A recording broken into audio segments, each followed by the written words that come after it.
Serlo here. Before this episode kicks off, I'm going to be in Brisbane on November 21st doing my new work in progress stand-up comedy show called Born to Rot.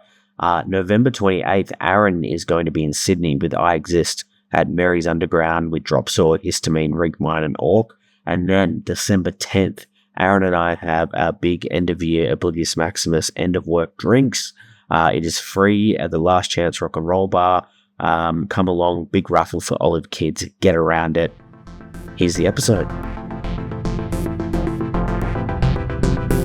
Welcome back to Oblivious Maximus for another episode. I'm Aaron, one of the hosts.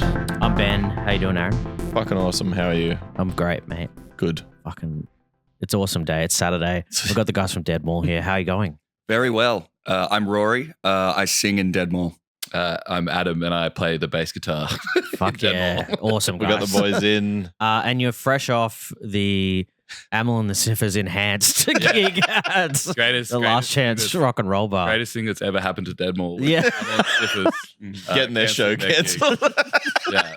Greatest night ever. Yeah, and from all reports, it was positively psycho down there. Yeah, it was crazy. It was there was a few people we were already surprised, I'd say, because this is our first time in Melbourne with this band. We had low expectations. Expectations were just like, if we're playing to the bands, that's all good. Yeah. We've got 3 bands, so that's sweet. Yeah. And then there were some people there, so we were like, well, okay, this is cool. And then the Amel thing got cancelled, and they put it on, it was like, how much is it, $5,000? $5,000. That was the rumor. I think, there were about 10 people coming over to say, did you hear? If any of it even got used, everyone was saying they just couldn't get to the bar, or I don't know. I didn't hear of anyone actually getting the free beer, but there was a lot of people there. Yeah, and there were maybe 2 people at the bar. I saw one of the bartenders just spill like 2 drinks and then just kind of stand there for a second. And shell shock. Yeah, I feel like this is like, if the gig not going ahead is like more infamous than, like, this story is gonna go around for years and be conflated. Of course. Like, I've already heard reports of stuff. It's like, is that true? Like, apparently the bar tab gone 15 minutes. Yeah.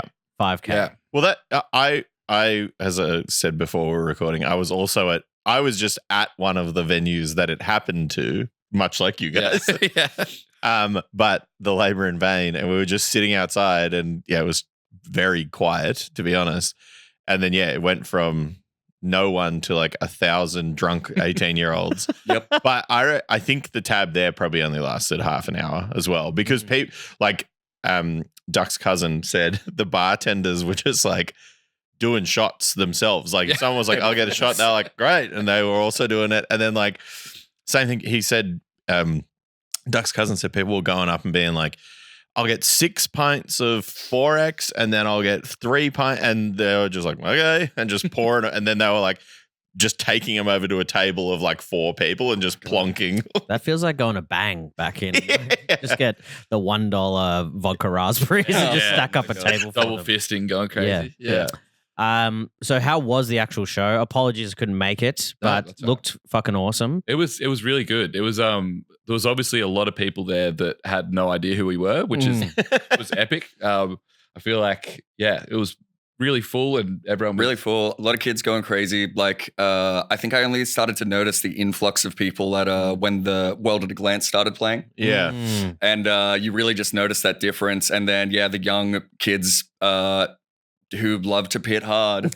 And but like it was not too rude. You know, they were respectful enough. There was one kid like kind of pitting in my face as I was leaning down, and we made full eye contact. And I guess it's going to live with me forever now. That's sort of the beautiful dance of the back and forth. You found a soulmate. It was actually. romantic. And like, first time coming to Melbourne, like, how long has the band been around for now? Been around for a while. I think like we kind of were an on and off band for a long time. So we all played in different bands, and this was kind of like a conjoined side thing for a while. Yeah. Was it like out of COVID or in the middle? I think it was like we started thinking about it in COVID and then just slowly started to do things. But then, I feel like over the last 2 years as we've been it's been like the main band for us all. Yeah. Well, it was interesting messaging you guys about hooking this up because my housemate sent me your stuff and I was like, then looked at it and I was like, oh, I know Rory. I was like, and then when I messaged the Instagram, it was like, oh, I used to play in Crush. We played with Split Feed before. Yeah. And that's just how small the Australian music scene is. Well, that was actually the first gig I ever played in Melbourne. So Really? We went on tour with Rory's band, Jacob. Was that the one at the Rev? Yeah. Cool. Yeah. And I think Crush played that show, maybe, I think. Yeah. Or got added last minute or something like that. And thinking, I mean, this tour that Crush went on with Jacob to Tassie, that really reminded me of that feeling of like, probably not going to play to anyone. Oh, I know. And ended up being the case. You're like, this is actually quite hard. Yeah. Yeah. But it was a beautiful holiday. Yes, that's it. I saw some photos of this the other day. I was like, I did too. A big photo of us all in Launceston. I was like, what a great photo. I was like, we look What like a great photo of a family holiday. Yeah, It looks like we're on a work trip or something. team bonding. We're out there doing a blue sky session. And like this album, like talk to us a bit about putting this album together because it sounds unreal. Yeah, it sounds great. We did it. So Darcy, our guitarist, we're very lucky to have him. He's a producer and he has access to a studio in Newcastle, which is very, very handy for us. Yeah. Nice. So the album took way too long because right. We were given too much freedom. Just had way too much freedom. I would say. We got the guitars and drums done like 2 years ago. Right. Yeah, that's true. But then spent like a year just dicking around, just adding different vocals. We'd like have all the lyrics and we'd be like, nope, we can like do something completely different. And there's a lot of like samples and stuff in there. Yeah. On Real World, there's just like pots and pans playing all the way through it. A lot of things like that would just be like us getting home from the pub and then we'd be like, should we go work on the album? Time to add some pots and pans. You're cooking something, you're like, you might as well get it. Hold on a second. all the stuff you would think like that's a drunk idea, that's going to be terrible the next morning, we kind of just left them. So yeah, and it's also like because we had that much time to work with, it's not like, okay, guys, block out these days we're going in. It was like, do you want to go in today? Nah. Do you want to go in the weekend? Nah, next weekend. Yeah. So it just, it took a little while to get it all done, but it was very much stuff in the room a lot of the time. Working on the little details took the longest. Yeah. I mean, you wouldn't know that it's like, it sounds pretty cohesive. Like I think from listening to it, and also just like, I don't know, just like feels like, classic wears its influences on its sleeve, but it's not derivative kind of stuff. It feels like its own thing. Yeah. And I don't know, I think it's just fun when a band takes like risks with this type of music, and it's just like, yeah, that is pretty kooky, but that fucking rocks. Yeah, I agree. We were a bit unsure on some of the songs on there, but we were like, we're going to do it anyway. Yeah, but I mean, I guess the other thing too is like, you got to try and be different as well. Yeah. I mean, particularly being a little bit older as well. Like, I feel now my thing is like, there's no point in trying to do the same shit. No, you like, I can't compete with young people. Yeah. People, if I try and play the same music that young people are playing, people are going to look at me, what's this old motherfucker doing? Like, so I got to be different. Exactly. Yeah. And even like I come into it being like a little bit older than the other guys. So my reference points to where, say, somebody wrote the guitar being like, it's kind of like this song from a band I've never heard of. And then, I put it in my reference point, and then it just it creates something that feels like almost Tony Hawk Pro Skater music. Yeah. Well, that's where we all started, really, at the end of the day. Absolutely. Well, I saw that clip of the dude from No Pressure singing Body Jar. Yeah. And I was like, how do they know? And I was like, yeah, it was on Tony Hawk. Yeah. Well, I think when I was at, I think the first time they came here, maybe, they played at Stay Gold, and I was just, rude by me standing out front drinking a beer and just heard Body Jar, and I was like, hold on. Is a young Australian hardcore band covering Body Jar? And then I went in and I was like, oh no, the American band is covering Body Jar. And then they must have just done it heaps on that tour, I guess, because they're coming to Australia. But like, in going through my head at that point was like, no one in the room knows what this is other than like the old people who were all drinking out front. Like a lot of bald heads right at the front. Yeah, my shiny dome rocks straight in there. Well, it seems to be a bit of a trend of American band. Like Metallica on this recent tour Dude. They did John Butler in Perth. Yep. And then in Melbourne, Living they covered End. The Living End. Oh my God. And they played the Chats in Brisbane. Oh, really? And do we know what they did in Sydney? I mean, No. Or maybe they did the Chats in Sydney. I'd just seen the video of them playing the Chat song. It's kind of crazy the way that they do it as well. Because Yeah. the two of them up there with looks like sheet music in front Yes. of them. Yeah. Crazy. I don't know how I would feel about that happening in the middle of a Metallica set. Yeah. And why no So killing amped Heidi? up. And then, yeah. yeah. Truly. We need that weird biggest hit ever. Ella Hooper's around. Get her up. She was probably at the gig. Yeah, I mean, well, the funniest thing was John Butler was at the show in Perth, and he put it on his own Instagram. That's so Like, he was like, holy shit. And he was, holy shit, thanks at Metallica. That would be the craziest thing. Yeah, They're And, all like, up there in John Butler- Birkenstocks. There's no way in hell John Butler's expecting Metallica. Yeah, to cover his songs. Yeah.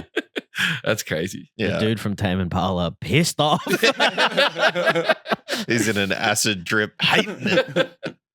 I read that I feel like every time that guy puts out a record, and no shade, he's like a really big Extortion fan. So thanks for your support, man. I've never met him, but he every time he puts out a new record, that article resurfaces that's like, the guy from Tame Impala can see color, and that's why his music is so different. Wait, can I not see color? It's like he has something. synesthesia. Yeah. Oh, Yeah. okay. I do know what you're talking about. So when you hear when music happens, it creates like a neurological effect. do you Yeah. think everybody that has that are lying about it? Yeah. I think so. Yeah. Well, my thing is like, But then we're getting into dangerous territory. Piss off a lot of people. Cut that. well, my thing is just like, I mean, surely this guy's just doing drugs all the time. Yeah.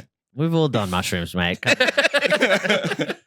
There's heaps of artists that say that as well. I feel Yeah. like it's every they just want to like seem a little bit more mysterious at one point. They just like add that in, sprinkle it Yeah. in, you know? I just see, Flavors. the Yeah. TV show Star Trek and beer. And the drug weed. Drug weed. Yeah, I see those, and then I'm like, man, music's awesome.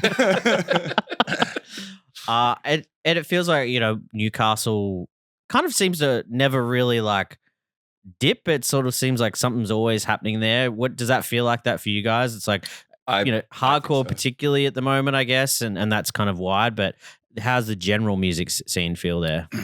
It's always good, I feel like. Ever since I moved to Newcastle like 10 years ago and kind of didn't expect what it is, but it's always had like a very strong music scene. And I think hardcore at the moment there was kind of a dip. I was going to say that. There was a hardcore had dip. like a gap, I feel like. There were a few hardcore bands, but like there wasn't. But that was during COVID as well. It wasn't like now, definitely. Like you're now getting the Hamo front bar on a Wednesday night and it's packed. Yeah, wow. Stuff like that. I all think the like time, once the which is- pubs were really open again, that's when that big boom started happening and those new bands were, taking the stage. But yeah, there was that like COVID gap, which is I guess natural. But yeah, so I started going to shows at maybe 13, 14 and hardcore was massive and Newcastle had such big hardcore exports at that time as well.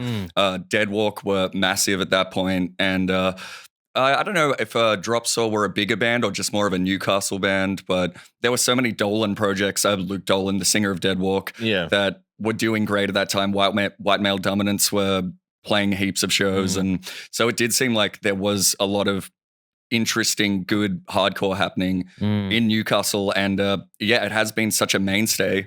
Even if you go before that point, I mean, one of the guys who did he worked on the Jacob album artwork. His band was Ceasefire from Newcastle. Yeah. So, and that goes back, just that little bit further. But Newcastle's always had that going. It's nice to see that it's so alive. And I think the kids now like do their homework on what was happening back then. Yeah. And really like I saw, I think it was somebody on the Newcastle Music Show, possibly Scorn. Yeah. I want to say. They pick song selections to play over the radio program, and a lot of it was like that first wave of Newcastle hardcore. So it's good to see that, like, they do their homework. I feel like they, like that younger generation, like chatting to bands like Resurrect here, like they do their homework more than the last generation or, our generation. It was hard. We really just on forums. Glass online trying to that was the thing that I was saying to, I think even the Thantu guys, again, like coming from Canberra and meeting those guys, like when I got into all of it, I came into it through metal. So I came into it in a different way. But when I came into it as well, like there wasn't a way to find stuff there.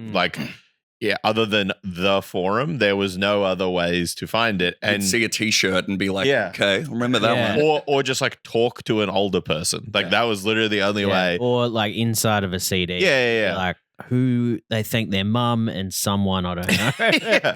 But like, there was record stores in Canberra that had a lot of this stuff, but like you just didn't know what it was. But I mean, I think, the fact that like a lot of like, I mean, again, Thantu's a similar example. Like those guys like talk about and have like artwork and covers and things that are referencing things that I'm like, where the fuck have I seen that before? I was like, oh yeah, that was a band that was around before me. And that was like an old throwback when I was younger. And anyway, it's very cool to see like them upholding that. Yeah. I mean, I think for me with Newcastle, like I started playing shows there when I was like, I don't know, 16 or 17, like driving up from Canberra. And even then it was like awesome. And I think it was kind of a surprise because there was a little period there for sure where Newcastle like dropped off tour routing. Like it just, it used to be you'd play Canberra, you play Sydney, you play Newey, then you go somewhere up Byron and then go to Brisbane. And then over a couple of years it like those three regional-ish places dropped off entirely. And there were a lot of venue shutdowns at that same time. Well. Yeah. And so like, it's really great to see that it's like back on that now. And, and there are local bands that can play the shows and I mean, to be honest, from the sounds of things, a lot of the time, the local bands that are playing the show are like smashing the band that's going there. The crowds go so crazy for the locals. And and there is like such a people love to dance in Newcastle, but it's they go crazy for the locals. They really do. Yeah. I mean, it's good. Like maybe we should just do old bands first. Yeah. With old members, young bands. That's later. An idea. You got the energy to play late. And I don't want to play at 11. Yeah. This is the conversation. Like sometime recently, I can't remember what show. It was some show Aglo played, and we were like, "Oh, you're playing first." And me and Matt, our guitar player, bass player, older guys, were like, "Thank God, you're playing first. Cannot wait to play first. Can't wait to just then drink the whole night, sit at the bar with my friends." Watch the rest of the guys have an awesome time, and I'll be done. Yeah, like it's such a blessing. The ego of headlining is completely removed. Like, I have no interest. I don't want to headline. Yeah, we should think of a new system there. It's also so dangerous headlining. Like last night, and we're not used to pints as well. I just really had to be careful before we started because you're just there for so long. Oh yeah, before 11 o'clock. Yeah. It's like 6 hours of drinking, which is I mean, and I should be going home by that stage, Yeah, and I like we talked about on here recently, but I've started getting to the point where I'm like planning my night. Like which feels like a young man's game. Like I feel like why am I having to do this much work to go to the pub? But yeah, so have you played many more shows outside of Newey since the record came out? We did Sydney and Wollongong basically, and that was it. We've just done a few basically because we are all easy to drive to. It's really, we kind of like weighing up the risk. It's not the same as when you're young and you're just like, we'll just go on a trip for 2 weeks. So and it doesn't matter if we play to no one. It's just fun. It's now just like I need to pay my bills. Like, this is not going to be. And I think it kind of like relates to that thing you were saying earlier about how bands, I don't know, 15 years ago would do all of those regional spots in one big jump. I used to be in this band Postal, and when we'd go on tour, it was 30 spots playing, Coffs Harbour and Armadale and Casino. But now it's, you really have to kind of, because money is a little tighter. Yeah. It's got to really make sense to go somewhere. Yeah. I mean, I think it is kind of sad that you can't like Yeah, I mean, again, same thing. Like, used to drive to Adelaide and play in fucking Mount Gambier on the way, and like, I can't even imagine doing that now. But that was a big thing. And same, like, used to go to Perth and would play like 3 or 4 shows when you were there, and then now it's like it's 2 shows and they're both in Perth. Yeah. That's it. You're not going up and down the coast anymore. Yeah. I always thought about Perth as being one of those Newcastle spots, of like big hardcore exports. Yeah. And I never really got to go to shows in Perth. I was born in Perth. Yeah, right. But moved to the East Coast very young. But I was always tracking there was so much good stuff. I've always had like a big thing for the band Jaws. Do you remember? Good band. Yeah, a bit of it. I think someone has put up a bunch of their stuff recently, or was like, they're reissuing. The slow motion. Reissuing the record. So I think they're just putting everything together to get it out. Which would be sick. Yeah. And I guess like looking at your guys' stuff, like aesthetically, like it's very locked in as well. Like, and I feel like that's such a thing now to like, make sure it looks like a complete thing, and it just feels very like fresh, I suppose, as well. What are you thinking about in terms of like how the packaging looks, how your logo looks, all that sort of stuff? I think a lot of that Rory does a lot of like work with that. I feel like a lot of the ideas come from Rory. Well, I give a lot of input, but I'm certainly no graphic designer. We have a guy, Jimmy Ruled, he's our best friend and has been doing stuff for us for years. But him and Nicola, who does like a lot of our videos, we kind of just like, you guys are really good at what you do. Yeah. What do you reckon we should be doing? Yeah, right. That's good. Just really put it in there, and like, it just worked for us, which is good. If so, you've seen the album cover itself, the picture that's on there. Yeah. So I mean, that's just a super weird story. What that is a trail bike photo of this copper wire thief from Newcastle, and people had been trying to track him for years. There were a bunch of break-ins at like substations where these places were having their copper wire stolen. This guy had been summoned to court a bunch of times. You can look all this up. I think it's just Newcastle copper thief. And he's the guy on our cover, and it was like a random Reddit post of like, does anybody know who this is? He stole my copper wire. But it just had the most perfect it just like centering and everything. It's like it looked like a painting. Yeah. So crazy. We're just like, we're just gonna steal that. And I was obsessed with like the whole story even before we decided to use it. And I ended up even going to a lot of the spots that we never used this stuff, but I started making like a fake documentary on the whole thing. I gave up really quickly, but the idea is still good. Yeah. Yeah. Like I love a regional like mystery person. Yes, dude. Yeah. Feels like a bush ranger or something. It's like a strange, like mythical. Well, there's that guy in Bendigo who, I mean, I think this story, the other half of it is quite grim, but he would break into people's houses and tickle their feet in Bendigo. Oh my God. And it was the Bendigo tickler or something like that. And it's just like, fuck, these guys are out there, mate. Well, I mean, there's always like where my mum lives in Canberra is like backs onto a big like nature reserve.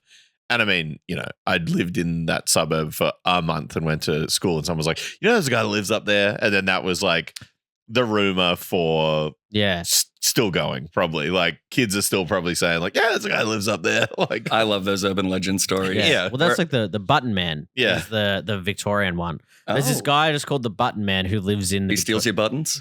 Well, I actually need to look this up. He doesn't sound so bad. I think he leaves a button. And I think the thing is that there's all these rumors around him that are not true. Yeah. But he's just a guy who lives in the Victorian Highland. And then, well, I guess now there's Desi Freeman out there who's that guy who killed some cops. But so it's him and the Button Man there. I was going to say, I grew up in Orange, so we had Malcolm Naden. Oh, shit. That was like a terrifying thing. Yeah. I remember one time we were at school. We were in like the church for school. It was like a Catholic school. And we got this message that was like, Naden has been like reported to be in that area. Basically, like, how the police just do like a group text. Yeah. And so we all got it in church, and everyone just goes, whoa. Very distracting. Yeah. We were driving back from Sydney to Canberra at some point, and we were in like the Sutton Forest servo, and we were just, I guess filling up petrol and getting shit. And this dude just fully walked out of the bushes, like out of the forest, and just goes, "Hey, you guys know if this is where Ivan Milat killed all those people?" And we're like, yeah, man, it is. It is around here. And he was like, cool. And just straight back into the forest. Just wearing one pair of shorts. Backpack thing to do. Yeah. It was like, what are you just looking for dead bodies at night time? I guess before podcast, you really had to get out there. That's what it is. He was just doing true crime, but true. He's walking through it.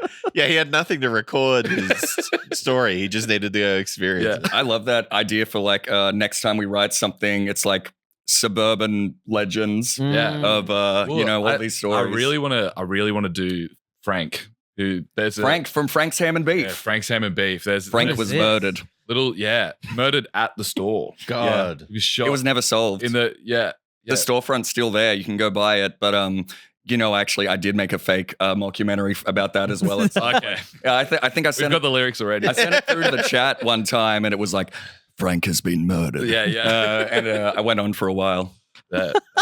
That's an easy one, but yeah, just find some more local insane stories. Legends. Yeah. Not a bad idea. I mean, that's pretty much what we do. Like a lot of our songs are just we kind of write everything from like a character, I guess. We don't really know who it is, but it's always just like he's a piece of shit, and like it's definitely not reflective of us. Yeah, but he just like all our songs just it's like a man spiraling out of control. Well, I do like the high concept album like that. Yeah. Like, I always think of like Trainwreck by Boys Night Out. Yeah. Where it's I'm in the lab with that. Where it's just like, it's like a guy who's gone crazy and he's killed someone. I was like, get me in there. Yeah. I love a concept album. Yeah, but we did keep it loose. Like it was the kind of stuff that we'd figure out in the room and be like, I guess, shape it. And then generally somebody would write the lyrics on their own. But we would shape it to be something like that in that world.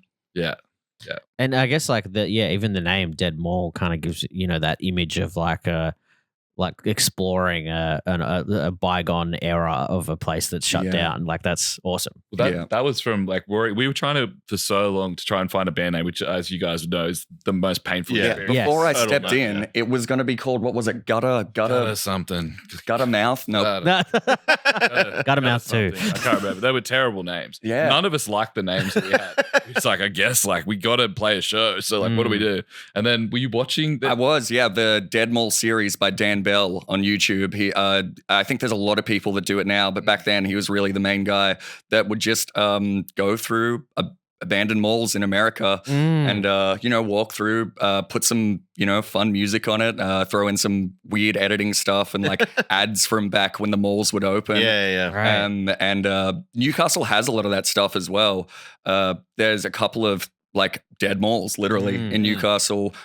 Is that one in the Hunter Street Mall it's still? gone now. We really wanted to get press shots there, but like, Yeah. every time we'd kind of go near there, it was very much blocked off, and then and I think it's just bulldozed now. So Somebody did a photo series in there a few years ago. If anybody wanted to look it up, and it's like, it's awesome and weird and unsettling. It kind of feels like the end of capitalism when you There's a couple here. Like there's and there's also a few weird ones here that are still going, but are like Baronia Mall. Baronia Mall is a weird one where you walk in there and like half the shops are shut. And it's like, but some of them are still like going pretty good. Like, shops that are like never not busy, like a tailor or something like that. Yeah. Those are all going strong. And then there's like, this DVD shop not doing too good.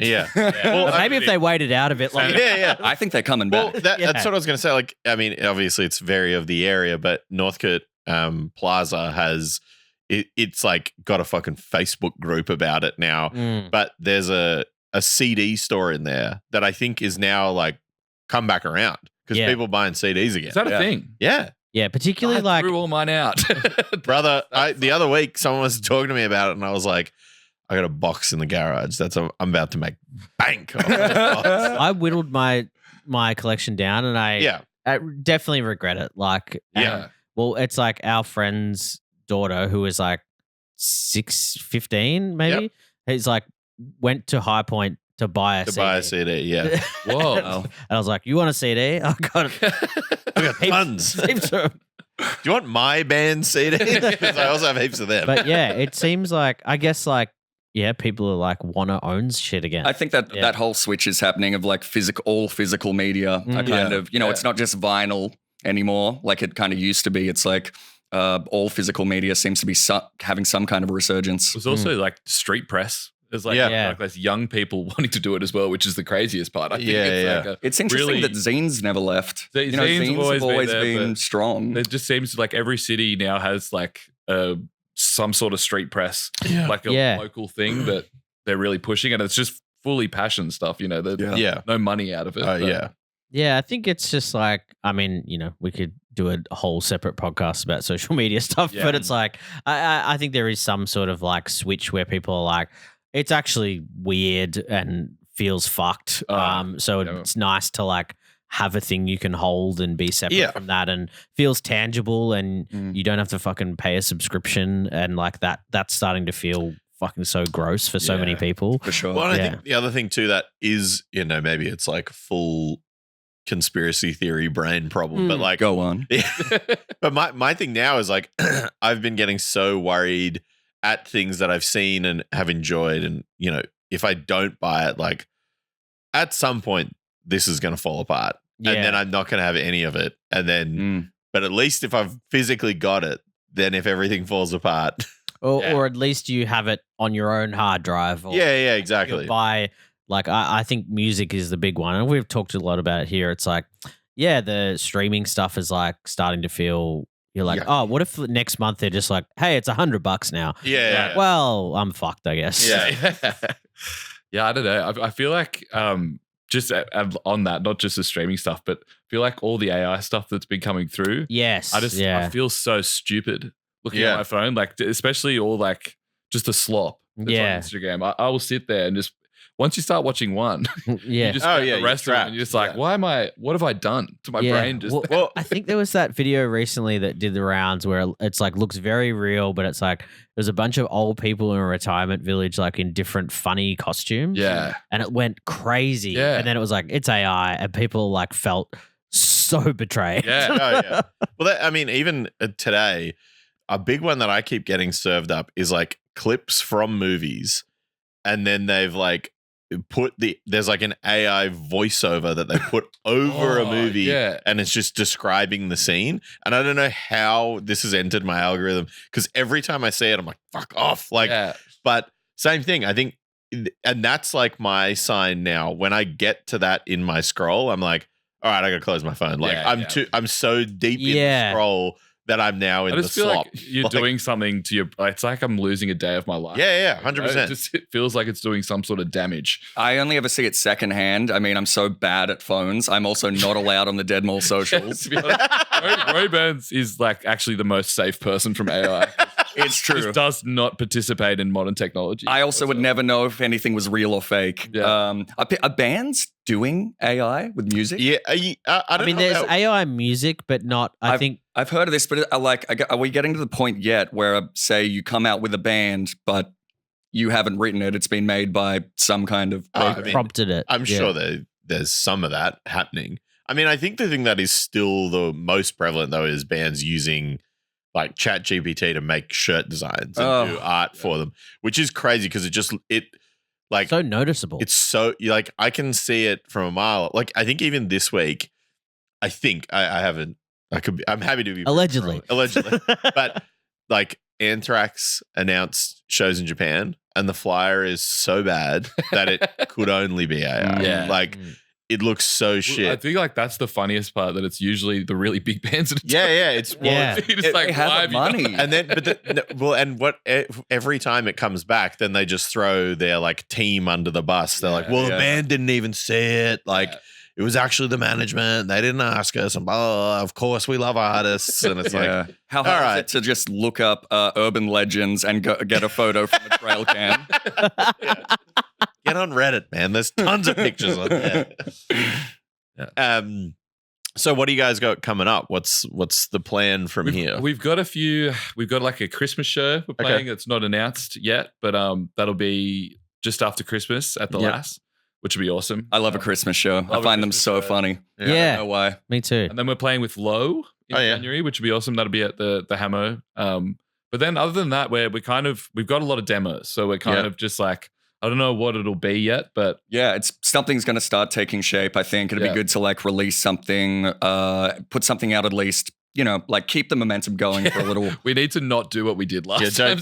Don't start a new 2-year cycle. I think we might put out a few songs next year. Not that they're written. While we're figuring out what we're doing next, basically. We've got a lot of riffs. But it feels good that a band you've just like put an album out. Yeah. Like that's a cool thing to do. Like I feel like I love when a band does that. And sometimes it's a bit of a big risk, particularly of like you put an album out and then you're like, band falls apart. You're like, fuck. Like I feel like we in our old band Split Feed, we were like always talking about, because generally like bands, you want to put out like EP after EP, singles, and then like wait until it's like the perfect time. If you're a coward. Yeah. Exactly. If you're a coward. And we were cowards, and that band ended and we never got to do the album that we always talked about. I've been there, brother.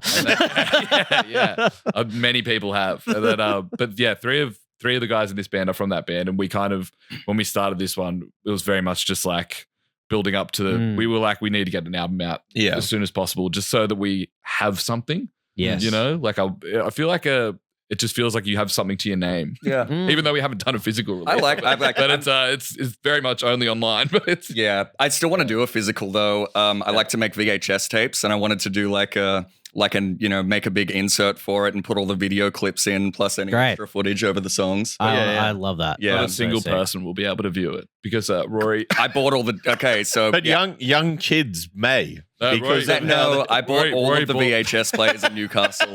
I have a problem. Yeah, Rory's he's got another project called Model Audio, and his desk for that situation. I have it's a drum machine and sequencer kind of operation, but I have a video mixer that MIDI syncs with all of it, and when I play, I record my sets to VHS and then sell them that night. This guy's going stage to press. Yeah, it's immediate. On the night. It's immediate. It's like the music equivalent of a Polaroid. Yeah. That is such a good way to put it. They also sell pants. I don't do t-shirts. Yeah, this man creative. Well, yesterday a comic I know put up a CRT TV, and I was like, let me have that. And then she was like, sorry, someone's already racing over to get it. And I was like, fuck. Had no project for it. I just wanted it. Yeah. Just gotta get that big glass screen. Sick. Solo, what do you got coming up? When this comes out, I would have done Brisbane already, but let's just hedge our bets and go November 21st in Brisbane. Queenscliff Music Festival, if you're over 40, I guess, down on the South Coast. And then it'll just, I think that's kind of, and then the live pod. December 10th, we're doing a live show. So come along to that. It's free. And we're much like the Amel and the Sniffers gig. Yeah. No $5,000 bar tab though. But we're doing a big raffle for Olive Kids. So we've got a awesome record player by Audio Technica who've donated to go into that, and a bunch of records and stuff. Yep. So that will be a big little raffle for the year. Yeah, should be sick. I'm playing that with Aglo and myself talking, and also I exist to playing in Sydney on the 28th of November with Drop Saw and hell yeah, a bunch of other bands, Histamine, Reekmind, and Orc. Whoa. That sounds fun. Where's that at? Like a great time. Mary's. Okay. Yeah. Maybe I'll be there. I like that. Yeah. Mary's, I've only been to Speed there, so good luck to I exist. But I did see a security guard get knocked out, so maybe that'll happen again. Who knows? That's what's up. Thank you so much. Yeah, thanks for coming, guys. Thanks for having us. This has been a lot of fun. Thank you. Yeah, appreciate it. Pleasure. See you later. Bye.